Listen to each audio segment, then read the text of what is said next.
Earth had long been ignored by the vast galactic empire. Many years ago, Imperial survey ships had marked Earth as pre-spaceflight and technologically negligible in their records. They thought humans were simple beings who would never reach the stars. The Empire controlled thousands of worlds across the galaxy, but had forgotten about the small blue planet in an unremarkable solar system. This mistake would cost them dearly. For decades, humans had been preparing in secret. After a small Imperial scout ship crashed in a remote area, Earth's governments united with one purpose: to defend humanity against the stars. They created the Global Defense Initiative, hidden from public knowledge. Dr. Ju Park worked in a secret underground facility beneath the Pacific Ocean. She had spent 15 years studying the alien technology recovered from the crash site. Her team of brilliant scientists and engineers worked day and night to understand the strange metals and energy systems of the Imperial ship. "The quantum field generator is stable," Dr. Park announced to her team as they monitored screens showing complex data patterns. Her eyes reflected the blue light of the monitors, dark circles beneath them showing her exhaustion. "We've successfully integrated it with our systems." In another part of the facility, Commander Do-Hyun Kim prepared for his mission. He stood in front of a window, looking at the massive prototype ship they called Nemesis. The ship combined Earth's best technology with reverse-engineered alien systems. It was humanity's best hope. Commander Kim had been chosen from thousands of military pilots worldwide. His test scores were perfect. His combat record was flawless. More importantly, he had shown an unusual ability to understand and adapt to the alien technology. "Commander," a young technician approached him. "Dr. Park wants you in the simulation room." Do-Hyun nodded and took one last look at the sleek black vessel. Unlike the bulky Imperial ships, Nemesis was built for speed and stealth. Its outer hull absorbed scanner waves instead of reflecting them. Its weapon systems were unlike anything humans had developed before. In the simulation room, Dr. Park waited with her team. "The final tests show perfect integration between the neural interface and the ship's eye," she said. "Your connection to Nemesis will be stronger than ever." The neural interface was perhaps their greatest achievement. It allowed Commander Kim to control the ship with his thoughts, reacting at speeds impossible with traditional controls. "I'm ready for the final test flight," Do-Hyun said confidently. 24 hours later, Commander Kim sat in the cockpit of Nemesis. The neural interface connected to the ports implanted at the base of his skull. Immediately, he felt the ship become an extension of his body. He could sense every system, every power flow. "Nemesis 1, you are cleared for launch," came the voice from Mission Control. The massive underwater doors opened above the ship. Water rushed in, surrounding the vessel. Do-Hyun felt no concern. Nemesis was designed to operate in space, air, and water with equal ability. With a thought, he activated the propulsion system. Nemesis shot upward through the water, breaking the surface with minimal splash. Within seconds, they were above the clouds, climbing toward space. "All systems nominal," reported the ship's eye. "No detection from orbital satellites." Do-Hyun smiled. The stealth systems worked perfectly. Even Earth's own satellites couldn't see them. The test flight took Nemesis to the dark side of the moon. Here, they had built a small testing ground for the weapon systems. Holographic targets appeared, simulating Imperial ship designs and defense systems. "Beginning weapons test," Do-Hyun said. The quantum beam weapons fired, destroying targets with precision. The energy torpedoes curved around obstacles to hit their marks. Every system performed beyond expectations. "Test complete," Do-Hyun reported back to Earth. Returning to base. That's when the long-range sensors detected something unusual.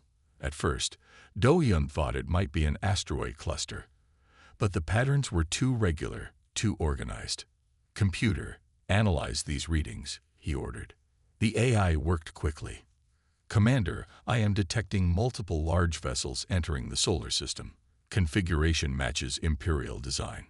Do-Hyun felt his heart rate increase. "How many?" I count 57 major warships and approximately 200 support vessels. An invasion fleet. The Empire had finally remembered Earth, or perhaps they had detected the energy signatures from humanity's recent technological leaps. Send all data to headquarters. Do-hyun ordered his communications officer, Lieutenant Eun-ju Choi. Tell them it's time. Eun-ju's fingers flew across her console. Sending now, sir. On Earth, alarms sounded in the underground command center. General Minho, Lee watched the incoming data with growing concern. How long until they reach Earth? He asked. At their current speed, 3 days, replied his aide. General Lee picked up a secure phone. Wake the president. Tell her Operation Typhoon is now active. Back on Nemesis, Commander Kim received new orders. Instead of returning to Earth, he was to maintain position behind the moon, gathering intelligence on the Imperial fleet. What do we know about their capabilities? He asked. Their technology appears to be consistent with what we recovered from the scout ship, Dr. Park replied via video link. But their numbers are far greater than we anticipated. Do-hyun looked at the tactical display showing the approaching fleet. Humanity had expected this day would come, but not so soon. The Nemesis was still the only prototype. The planetary defense system wasn't fully operational. We'll have to make do with what we have, he said firmly. Nemesis was built for this moment.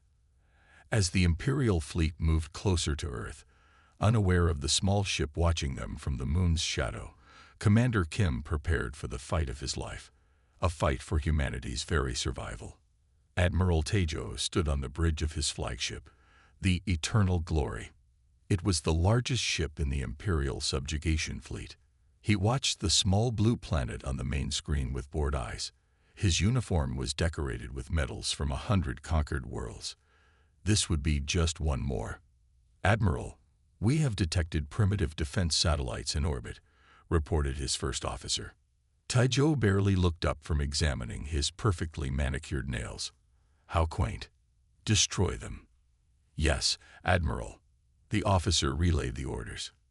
Outside, 10 Imperial cruisers moved forward, their weapons charged with a purple glow. Beams of energy shot across space, slicing through Earth's satellites and small space stations. They exploded in silent bursts of fire and debris. The primitives are attempting to communicate, said the communications officer. Ignore them for now, Taejo replied. Let them stew in their fear. We will speak to them when I am ready. Taejo walked to the window and gazed at his fleet. 57 warships and hundreds of smaller vessels filled the space around him. His chest swelled with pride. He had never lost a conquest. His record was perfect. Earth would fall like all the others. Scans show their technology is more advanced than our records indicated, a science officer reported nervously. Taejo waved his hand dismissively. They are still centuries behind us. They have no ships that can reach beyond their moon. They have no energy weapons. They are nothing. On Earth, alarms blared in cities worldwide. People looked up at the sky with fear as news reports showed the massive alien fleet. Military bases scrambled fighter jets, knowing they would be useless against spaceships but having nothing else to send. Deep under the Rocky Mountains, President Seojin Lee entered the emergency command bunker. 20 world leaders joined by secure video link. Their faces showed terror and determination in equal measure. The orbital defenses have been destroyed, reported General Minho. Our conventional weapons cannot reach them. Nuclear missiles would be intercepted before they left the atmosphere. What about our ground-based laser defense systems? Asked the Russian president. They might damage their smaller ships, but the energy output is insufficient against their main fleet, answered the defense secretary. President Seojin straightened her shoulders. Then it's time for the Typhoon Protocol. Is the Nemesis ready?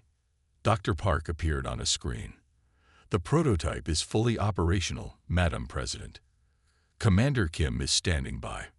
Put him through. Commander Do-hyun Kim's face appeared. He was still in the neural interface chair aboard the Nemesis, hidden behind the moon.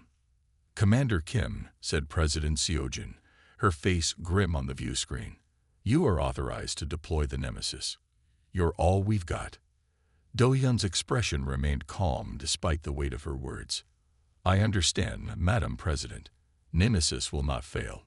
The connection ended, and President Seojin looked around the room at the other world leaders. "Now we pray." Aboard the Nemesis, Do-Yun felt the ship come fully alive around him. All safety limiters were removed from the systems.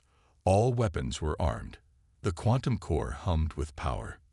"Lieutenant Unju, status report," he ordered. "All systems at maximum capacity, Commander. Stealth field is holding. The Imperials have no idea we're here." Do-Yun studied the fleet's formation through the ship's advanced sensors. The enemy vessels moved with arrogant carelessness. They did not expect any threat from Earth. Their shields were at minimal power. Their weapons were charged but not actively targeting. They believed they were untouchable.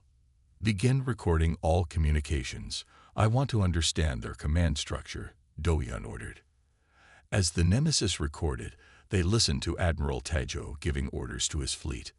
"Position attack groups around their major cities," the Admiral commanded. "When I give the word, we will destroy one city as a demonstration. Then they will surrender." Do-Yun's jaw tightened. "Not while I'm alive," he whispered.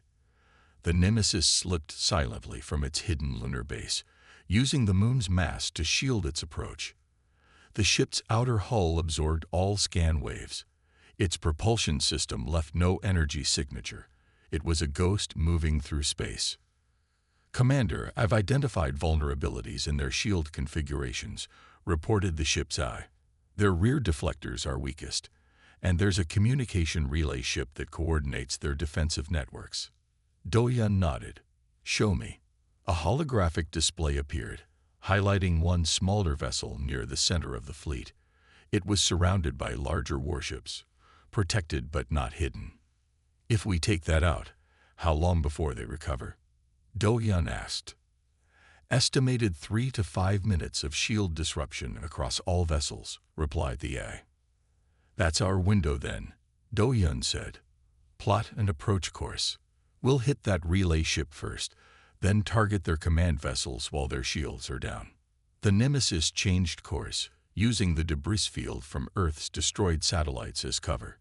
Do-Yun felt his heart racing, but kept his breathing steady. Everything humanity had worked for came down to this moment. One ship against an armada. On the Imperial flagship, Admiral Taejo prepared to address Earth. "Open a channel to the primitive planet," he ordered. "Let me see their faces when they realize their situation." Before his communication officer could comply, an alarm sounded. "Admiral, energy spike detected near our relay ship." Taejo frowned. "What? That's impossible."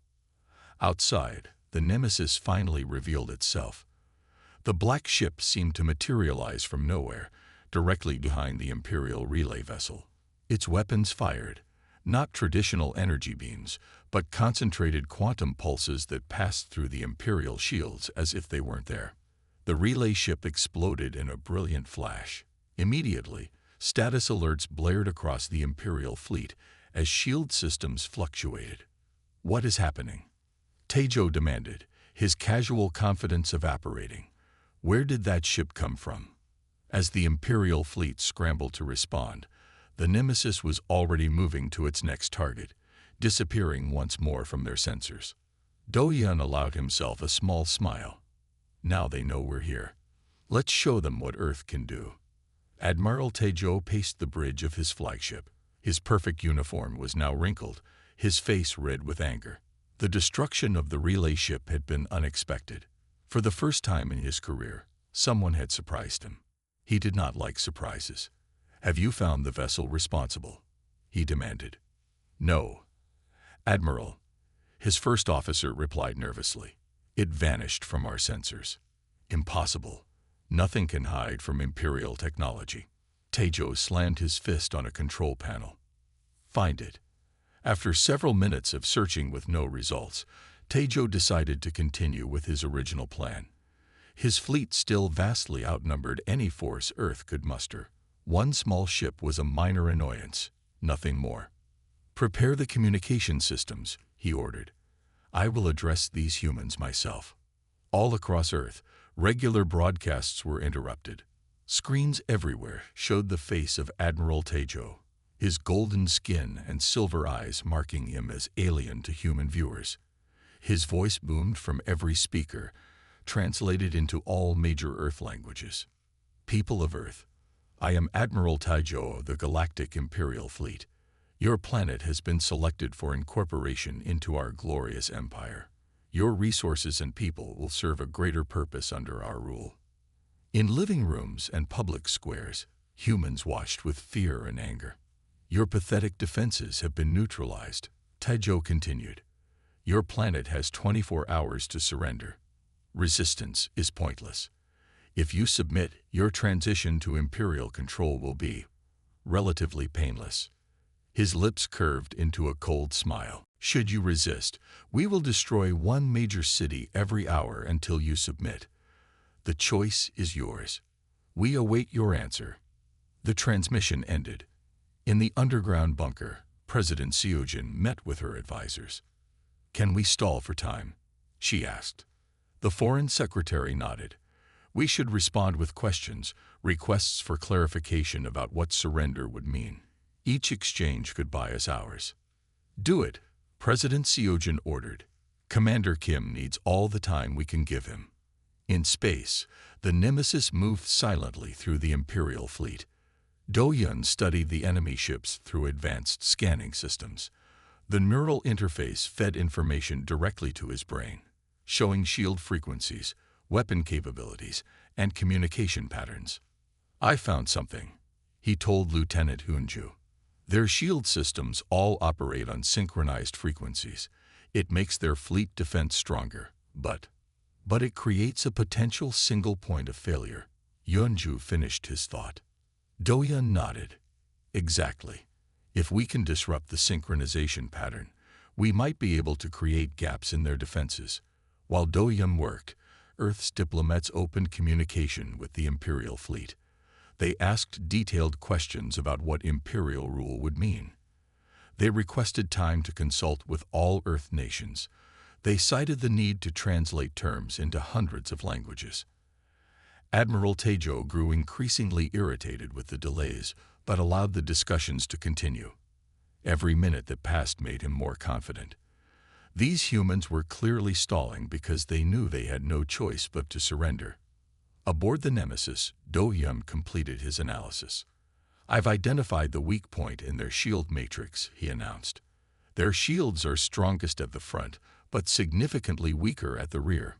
It's a design flaw they never fixed because no one has ever attacked them from behind. Where should we strike first? Asked Yunju. Do-Yun studied the tactical display. There are 3 patrol cruisers at the edge of the formation. They're furthest from the main fleet. If we disable them quickly, we can be gone before the rest respond. The Nemesis moved into position, hidden behind a debris field of destroyed Earth satellites. Do-Yun took a deep breath, his hand hovering over the weapon's control. Now or never, he muttered, activating the prototype's revolutionary weapons system. The Nemesis dropped its stealth field and accelerated toward the 3 Imperial cruisers. Its quantum pulse cannons charged with blue energy. The small ship appeared suddenly on Imperial scanners. On the bridge of his flagship, Admiral Tejo received the alert. Admiral, we've detected a small vessel near our patrol group. Tejo glanced at the sensor readings showing a tiny craft compared to his massive warships. Is this the best they can do? He laughed. Capture that vessel. I want to see what primitive technology they're using. 3 Imperial cruisers moved to intercept, their captains already bored with the assignment. They activated tractor beams, preparing to pull in what they assumed was a desperate last attempt by Earth to fight back. Captain Inju of the Imperial cruiser Swift Justice yawned as he gave orders. Bring it in. The Admiral wants a new toy to examine. His boredom turned to confusion as his sensors showed something strange about the approaching vessel. Its energy signature was fluctuating in patterns he had never seen before. What is that ship doing? He wondered aloud. He never got his answer. The Nemesis fired its main weapons. Instead of conventional energy beams, quantum pulses targeted specific frequencies in the Imperial shields. The pulses passed through as if the shields weren't there, striking critical systems with surgical precision. All 3 Imperial cruisers suddenly went dark. Their lights flickered and died. Their engines stopped. Their communication systems fell silent. What just happened? Admiral Tejo demanded as he lost contact with 3 ships simultaneously. His sensor officer stared at the readings in disbelief. Their power cores are offline. Life support is on emergency backup. They're disabled, not destroyed. Tejo couldn't believe what he was hearing. No primitive race had ever managed to disable an Imperial warship, let alone 3 at once. Where is the enemy vessel now? He demanded. It's gone, Admiral. Vanished from our sensors again. Do-Hyun guided the Nemesis away at maximum speed, reactivating the stealth systems once they were clear. The crew cheered at their first victory. 3 ships disabled without casualties, Yeonju reported. Their crews are alive but stranded. Do-Hyun nodded with satisfaction. Good. We're not here to kill. We're here to send a message. The message was already being received. Across the Imperial fleet, captains who had been relaxed and confident now stared nervously at their sensor screens. Something was out there. Something they couldn't see. Something that could strike without warning. For the first time in generations, Imperial forces felt fear. Admiral Tejo's face turned dark purple with rage. His officers kept a safe distance as he smashed a glass display panel with his fist. Blood dripped from his knuckles, but he seemed not to notice. Impossible. Admiral Tejo raged as reports flooded in. Find that ship. The bridge crew worked frantically at their stations. No one wanted to face the Admiral's wrath if they failed. 3 Imperial cruisers disabled in seconds by a single enemy vessel was unheard of in the Empire's 5,000-year history. Deploy all scout ships, ordered his first officer. Maximum sensor sweep of the entire system. 100 small Imperial craft scattered in all directions from the main fleet. They activated advanced scanning technology designed to find the smallest asteroid or piece of space debris. But they found nothing. The Nemesis had vanished into the darkness of space, its stealth systems rendering it invisible once more. The ship's outer hull absorbed all sensor waves. Its heat signature was masked by specialized cooling systems. Even its communication signals were untraceable. Commander Do-Hyun watched the Imperial scout ships through the Nemesis sensors. Their frantic search patterns revealed their confusion and fear. They're spreading thin, he observed. This creates gaps in their defensive formation. Lieutenant Yeonju nodded. Should we hit them again? Not yet, Do-Hyun replied. Let's see what Earth can do first. Back on Earth, military leaders watched the situation with growing hope. The successful attack by the Nemesis had proven the Imperials weren't invincible. General Minho gathered his top commanders. The enemy is distracted, he told them. This is our chance to show them Earth isn't defenseless. Earth's conventional forces, emboldened by this small victory, began coordinated attacks against the confused Imperial fleet. Fighter jets launched from bases around the world. Though they couldn't reach space, they could target the smaller Imperial scout ships that ventured into the atmosphere. Ground-based laser defense systems, previously thought too weak to be effective, concentrated fire on individual targets. When Imperial shields were focused forward, the lasers struck from below. Admiral Tejo received more bad news as several scout ships reported damage.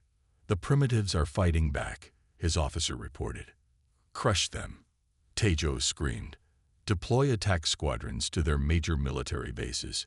Imperial attack craft descended toward Earth, but they found a much more organized resistance than expected. Earth's military had studied the enemy's movement patterns and anticipated their tactics. Aboard the Nemesis, Do-Hyun waited for the right moment to strike again. He watched as Imperial forces divided their attention between searching for his ship and attacking Earth. Hana. He called to the ship's artificial intelligence system. Analyze their combat patterns. Hannah's soft voice responded through the neural interface. Analysis complete. Imperial tactics show consistent weaknesses. They always attack in groups of 3. They always follow the same approach vector. They never change strategy mid-battle. Predictable, Do-Yun said. That's what happens when you've never faced real opposition. The Nemesis's AI, named Hannah after Dr. Park's grandmother, continued to learn with each observation. Her processing power far exceeded any computer system ever built on Earth. She could predict Imperial movements before they happened. Commander, Hannah suggested, I've located their fuel tanker ships. They are lightly defended and stationed at the rear of the fleet. Do-Yun smiled. Perfect target. Without fuel, their smaller ships will be stranded. The Nemesis moved silently toward the Imperial supply vessels. These ships were enormous but had minimal weapons. They relied on the protection of the main fleet. Using the sun's radiation as cover, the Nemesis approached undetected. Its quantum pulse cannons fired precisely at the fuel ship's engine systems. No explosions, no destruction. Just carefully targeted strikes that disabled their ability to distribute fuel. Do-Yun launched guerrilla strikes against key targets while the Nemesis AI analyzed and adapted to Imperial tactics with each engagement. Over the next 12 hours, the Nemesis appeared and disappeared across the solar system. Each time, it struck a different target: communication relays, sensor arrays, weapon control systems. The Imperial fleet began to fall into disarray. Ships lost contact with each other. Coordinated defenses broke down. Admiral Tejo's orders became increasingly desperate and contradictory. "Sir," reported Lieutenant Mincio from the communication station, her eyes wide with excitement, "I've infiltrated their command ship's data network."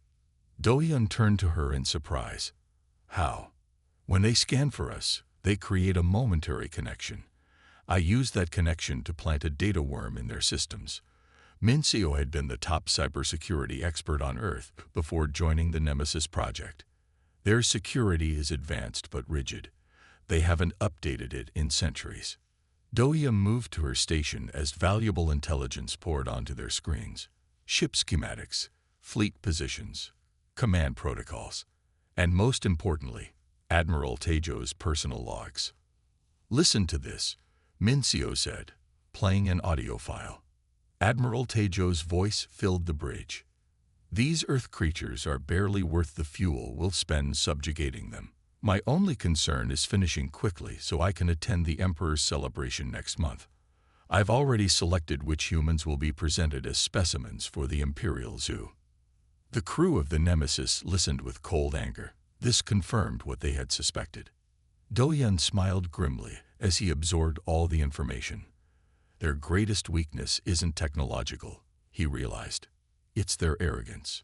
He turned to his crew. They think they can't be defeated. They don't adapt because they've never needed to. They don't improve because they believe they're already perfect. Lieutenant Yunju nodded. "While we've been innovating and evolving with every challenge." "Exactly," Do-Yun said. "And now we know exactly where to hit them next." He studied the Imperial fleet formations displayed on their tactical screen. The main defense grid had several gaps now. The flagship's position was clearly marked. "Hannah, plot a course to bring us within striking distance of Admiral Tejo's ship," Do-Yun ordered. "It's time to cut off the head of the snake."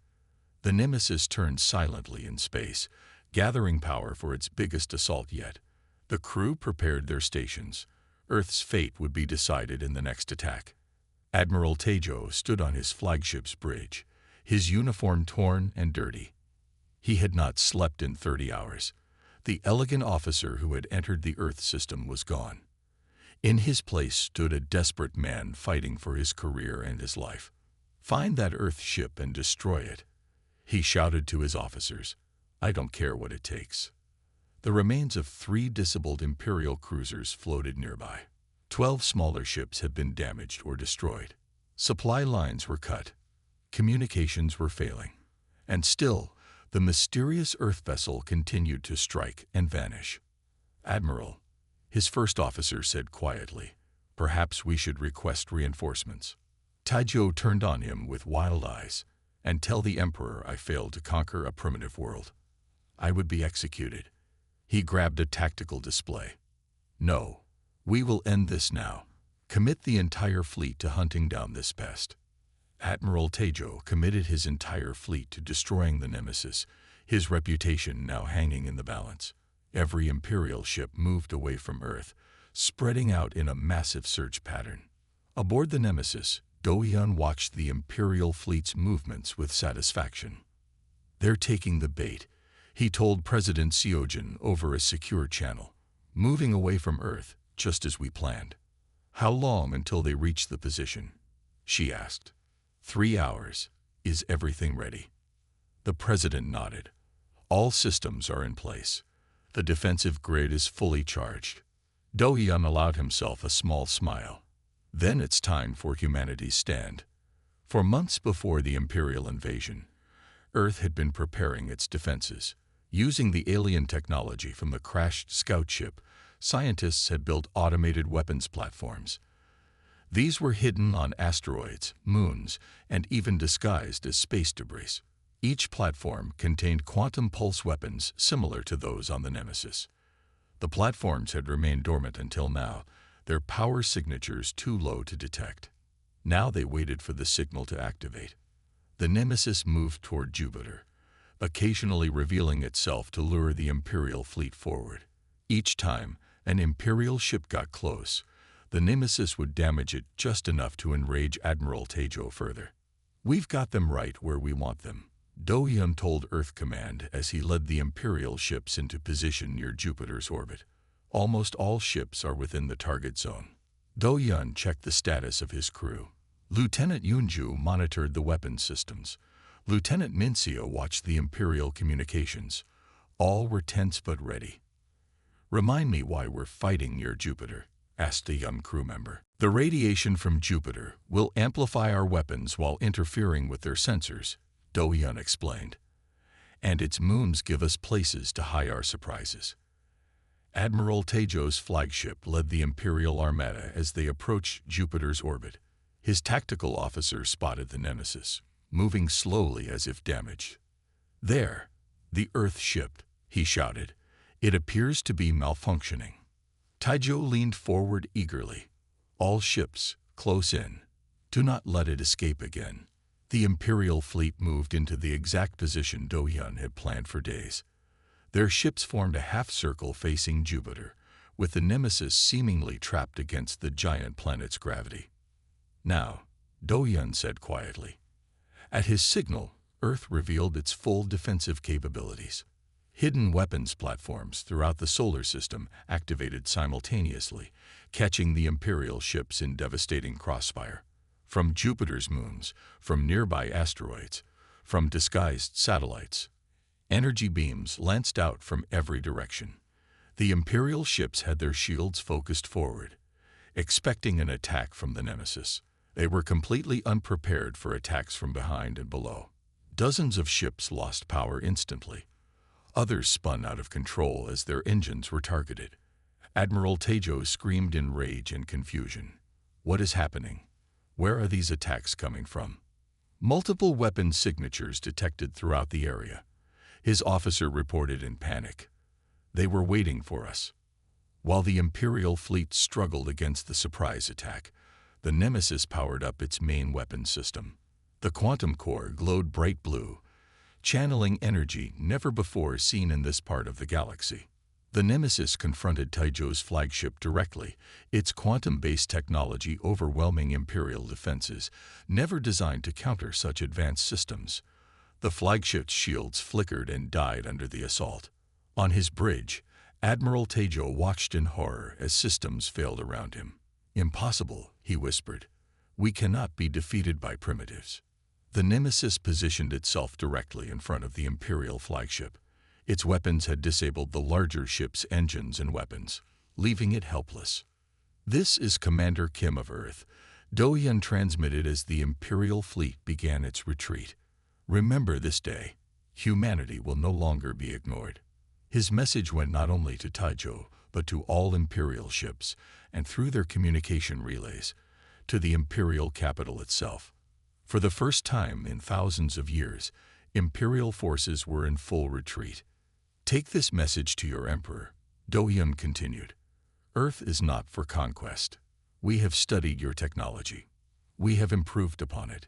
Any future aggression will be met with the same response." Taejo's flagship drifted powerless in space. The Admiral stared at the small Earth ship on his view screen. How could this happen? How could everything go so wrong? "Your ship's life support systems will continue functioning," Do-Yun told him. "You will have time to evacuate before your power core fails completely. We are not murderers like your empire." As debris from the battle drifted through space, the surviving Imperial ships gathered their damaged vessels and began the long journey home. They would return to their empire in disgrace, bearing news of their first defeat in centuries. On Earth, celebrations erupted worldwide as news of the victory spread. President Seojin addressed the United Nations. "Today marks a new chapter in human history," she announced. "We have proven ourselves capable of standing against the greatest power in the galaxy. But this is just the beginning." In the following months, Earth accelerated its space program. Using the technology and knowledge gained from the Imperial ships, humanity built more vessels like the Nemesis. A defense fleet took shape in orbital shipyards. Commander Do-Yun Kim became Admiral Kim, leader of Earth's first space navy. The Nemesis, battle-scared but victorious, became the flagship of this new fleet. Dr. Ju Park led a team of scientists studying the captured Imperial technology. Each discovery brought new advancements: better medicine, cleaner energy, faster transportation. 6 months after the battle, Earth's first long-range exploration ship prepared to leave the solar system. Its mission was to contact other worlds that had faced Imperial aggression, to form alliances for mutual protection and exchange of knowledge. As Earth prepared to take its place among the stars, the Nemesis remained a symbol of humanity's ingenuity and courage. The small prototype that had stood against an empire would now lead humanity into a future where they would never again be ignored. The end.